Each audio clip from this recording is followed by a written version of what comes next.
Congratulations to Chloe Kim, winner of today's snowboard women's halfpipe. Chloe, 21 years old, won this event at Pyeongchang 2018 as well, as we all know. Maybe we don't know that she's the first athlete representing US in 42 years to win multiple gold medals at Winter Games before turning 22. So there were just Eric Heiden, who won 5 gold medals in speed skating at age 21 in 1980. Thank you. 中国纪检监察报记者提问。首先，祝贺 Kim 取得非常好的成绩。So first, congratulations, Chloe, on your performance. I noticed that in the first round, after you secured first place, you are trying for moves of higher difficulties, levels of difficulties. So what were you thinking back then? And also, second questions, among your competitors, who impresses you the most? Okay. Yeah, so I was really excited to land my first run. I really struggled during practice, so it just felt unreal to be able to do that and pull it off. So I'm honestly, I can't believe it, and I'm just so grateful I was able to do that, and really proud of myself for being able to push through and overcome that big mental battle I had before going into my first run.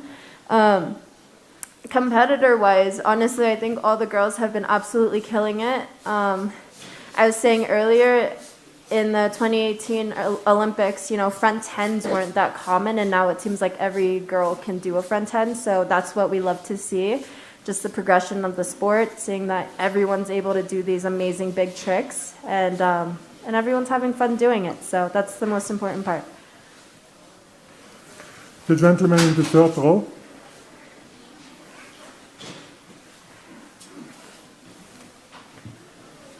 Hi, Chloe. Eddie Pels from AP. It's been a long, interesting road for you. Everybody seems to want a piece of you in different ways. They want to talk about your dog and your shopping. Then lately they want to talk about your mental health and stuff like that. Do you sometimes wish that that we would just ask about snowboarding, or do you get that, like, being Chloe Kim, it's everything? I think the biggest lesson I've learned after the last Olympics was just, being as open as possible.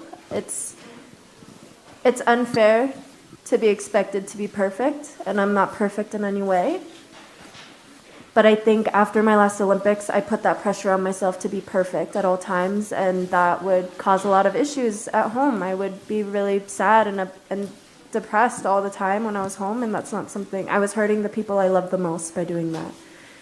And so I think the biggest challenge for me now is just to be as open as possible, because I hope that maybe one day a little girl can hear my story and be inspired to be, to keep going, to never give up, to learn that it's okay to have a bad day, that you can move on, and that you'll come out in a better place at the end of it all. So that's been my goal. I'm happy to talk about, whatever I've been experiencing. Honestly, it's really healthy for me to kind of let it all out and let everyone know what's going through my mind. So, yeah. The dog is good. I'm a little nervous because she likes to poop on new rugs, and I just got a new rug, so I'm hoping that it stays poop-free. Next question, the lady in the second row. Hey, Chloe, this is Lane Higgins from the Wall Street Journal. Obviously, you tried to debut a new trick and didn't quite get it done today, and we had heard some rumors that maybe there were a few other tricks in your bag that you were going to try to lay down. I don't know if you're willing to share any spoilers, but is there anything other than the Cab 12 that you were toying with, putting down in the halfpipe today? Yes, there were 2 more tricks on top of the Cab 12 that I was messing around with. I'm not one to share unless you guys have seen it, so it's out of the bag now. Yes, I can do a Cab 12. I'm super bummed that I wasn't able to land it today because I thought I had that trick on lock, but the truth is this halfpipe is so much bigger, so much faster, and much icier than any of the other halfpipes I've ridden. So that was just the challenge for today. I'm really proud of myself for going out there and trying it, despite having to overcome a lot of mental struggles this morning during practice. But yeah, it's okay. It's all good. I'll do it. The lady in the fourth row. Hi, Sarah DiLorenzo from the AP. When you just responded to my colleague saying that you're happy to let it all out, get it all out there, let people know sort of what's happening behind the mask. Part of me wonders, though, do you feel a new sort of responsibility to be super articulate and super insightful about your own emotions? Is this a new layer of pressure on you, to reveal the pressure? I think it's never easy telling strangers, especially how you feel, what you're dealing with. But I noticed that, I made a lot of amazing friends when I was in school, and I think the biggest thing that we shared and the thing that created the strongest bond was my openness with them. And that inspires people regardless of if they're doing the same sport. It's like everyone goes through something. Everyone's dealing with stuff. And I think in my experience, whenever someone opens up to me about what they're experiencing, it makes me feel much more at ease and makes me feel more comfortable and remind myself that it's okay. Like, life isn't easy at all times, and that's okay. So no, I don't feel it as a responsibility at all. I think I'm just going to stop keeping my mouth glued shut and just telling everyone how I feel, because a lot of the times I'm not always happy, and sometimes I get really bummed out, and that's okay. So yeah, thank you guys for listening to my rants. Yeah. We have the gentleman in the second row. Hi, speak Chinese. 你好，我是来自中国外援局中国网的记者。首先祝贺你再次成为冠军，然后想请问你一下，在中国的这个赛场体验如何？然后你想对中国的选手说什么？谢谢。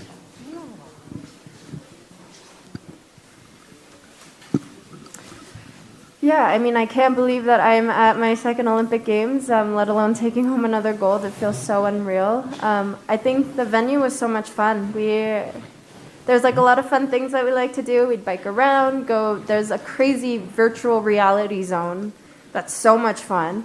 You can play a shooting, it's like a Call of Duty game or something. So we were playing that a lot of ping pong, a lot of pool. The gym was upstairs. I never stepped foot in there. But I applaud those who did. I was very happy just sitting on the couch or laying in bed when I wasn't doing anything exciting. But no, honestly, all the volunteers are so kind and so sweet and so helpful. And it honestly was such an amazing experience, and I'm so grateful to be here. So thank you guys for having us. It's an honor. In the meantime, Tomita Sena joined us. Congratulations. The second female athlete representing Japan to win an Olympic medal in snowboarding, after Tomoka Takeuchi claimed silver in the women's parallel giant slalom at Sochi 2014. Congratulations. We have still two questions for Chloe Kim, the lady in red in the third row. Hi, Chloe. Congratulations. Last time you threw your gold medal in the trash. I guess you won't do that this time. And what expectations do you have for the weeks and the months that are coming when you are going home? Yeah, I definitely won't be doing that again. But I think I'm really excited for everything that's to come. I'm so honored to be able to take home the golds for the U.S. That's honestly what it's all about, is representing your country in the best way possible at the Olympic Games, especially where it's all about unity. And so it feels unreal that I was able to do that today. But I'm excited to see my family. I'm excited to drive. I love driving. I'm excited to drive. Maybe go snowboard during the spring in Mammoth or something. I think I'm just going to chill for a bit and fully relax and just soak it all in. And yeah, I'm in a much better place now. So thank you. The gentleman in the first row.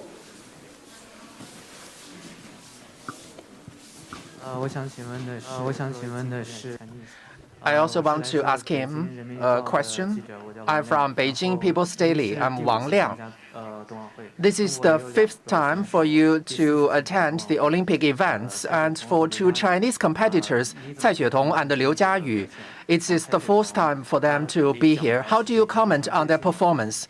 Cai Xuetong is the 4th place, very close to a medal. What do you want to say to Cai Xuetong, the 4th place? And also, did you actually meet her overseas, outside of China? Could you share some little stories or anecdotes? Yeah, so I call her Tong Tong because she's awesome, but we all like have nicknames for each other, so she's Tong Tong and Jiayu's Jiayu. Those 2 have been killing it. Like, it's such an inspiration to watch them ride and progress. I mean, Jiayu was practicing some crazy tricks. I won't spill her secrets, but I mean, the way that they continue to push the sport in their own way. Tong Tong has so much style. Jiayu is so fearless and unafraid to go try something new, and I think that's so inspirational. I get so excited watching them ride, and when I took a season off and came back, they weren't competing due to COVID, so this past season is kind of the first time I've competed with them again, and it's been so nice to see them because when they're incredible people, the sweetest, you know, Tong Tong and I are always laughing, cracking jokes, like having the best time. Same with Jiayu. So it's always a good time to be with those girls. And yeah. Oh, and I met them overseas, not in China. I met them, I don't even remember. We've been friends forever. We have a question from Olympic Information Service. Yeah, sorry. she wants to talk, yeah. No, sorry, my mistake. Lady in the first row. Rachel Axon from USA Today for Chloe. You made a comment yesterday after qualifying to NBC that you're just trying to enjoy this because you don't know how many games you have. I'm wondering if you could elaborate on what, if anything, more you meant by that. And Wait, then what did I say? I'm sorry. you said you were trying to enjoy it because you don't know how many more games you'll have. So I don't know if you mean anything by that, but if you could elaborate. And then 2, you know, you've made history here, been the first woman to win 2 gold medals. It's coming in Olympics where Sean will have his last runs tomorrow. Do you feel like a little bit of the mantle of the face of snowboarding, the person that people know outside of the sport is being passed to you? And if so, how do you feel about that? Yeah, when I just said that because I genuinely don't know how many more Olympics I'm gonna do. I think honestly it's all about, you know, how I'm feeling mentally, physically. If I, you know, feel like maybe I want to enjoy snowboarding and not do it at a crazy high competitive level for too long. What you guys need to understand is this isn't an easy sport. It's really hard, and I know, you know, all the ladies make it look really easy, but I promise you, if any of you tried to do half of the things they did, it wouldn't end very well for you. So there's a lot of blood, sweat, and tears, and hard work, sacrifice from families, and it's not easy, and that gets to you sometimes. And for me, you know, I fall on my butt and I'm sore for 3 days.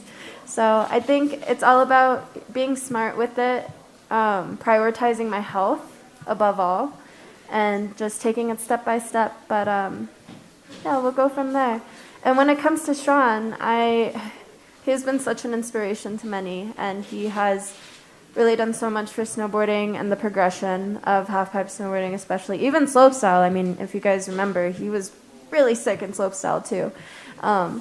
So I think that it'll be a very emotional event tomorrow to watch, just knowing that he's making the decision to take a step back and, you know, do something else with his amazing journey ahead of him. But I'm really excited to watch. I think it'll be a very sentimental moment for all of snowboarding. Ladies and gentlemen, at this point, if this is fine with Chloe, I would move to the last 2 questions for Chloe Kim.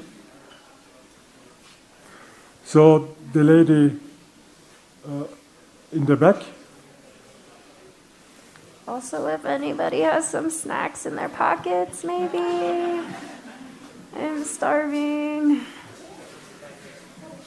It's lunchtime. Yes. Thank you. Thank you, thank you. Oh, it's not a hurry. Just thank you. Oh, thank you so much. Oh. I'll eat this in a bit. Okay, so do you want to eat first, or? Oh, it's okay. I'll wait. Oh, thank you. Do you want some? Are you sure? Thank you. This is good. Oishi. Thank you.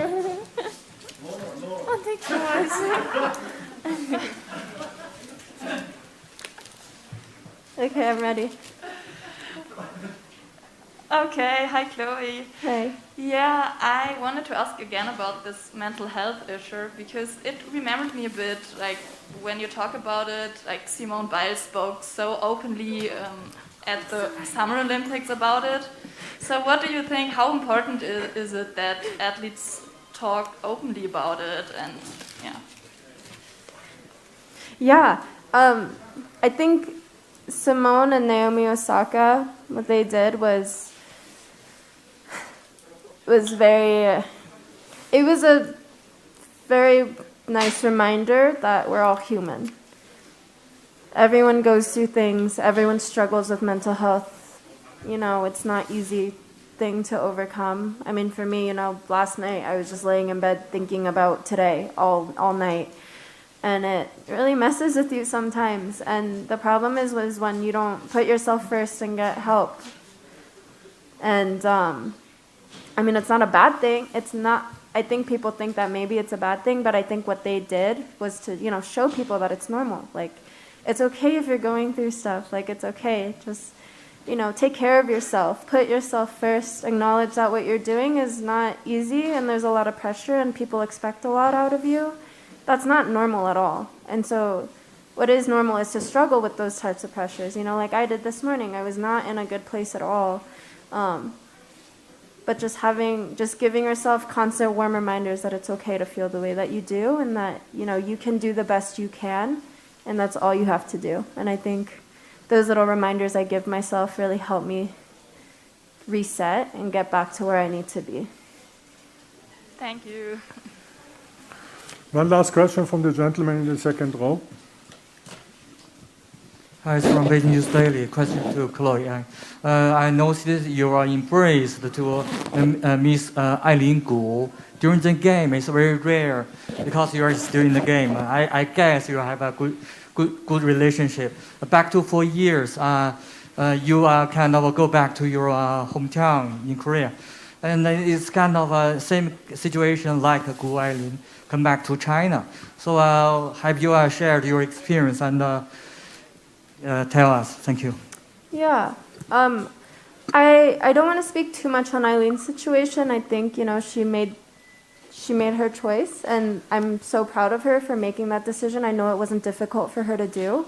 But I think that, yes, like we've talked about it before. I met her when she was 15, I believe, and she really asked me like how I decided that I wanted to compete for the U.S. And I just told her honestly, you know, I was born and raised here. My family immigrated here. Like all my friends and my family's here.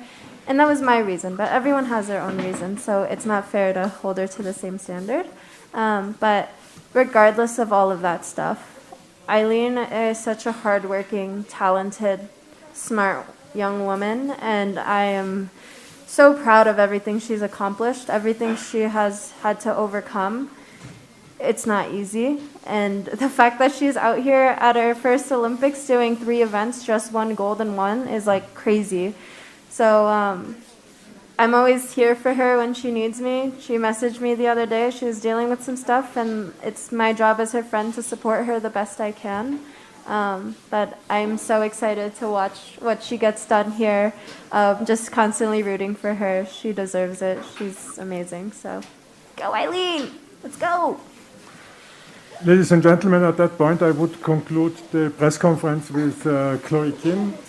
Thank you very much for your time. Thank you. Of course you are invited to stay here until the end of the press conference, but I know that you have a busy program, and if you want to go, of course you are free to go.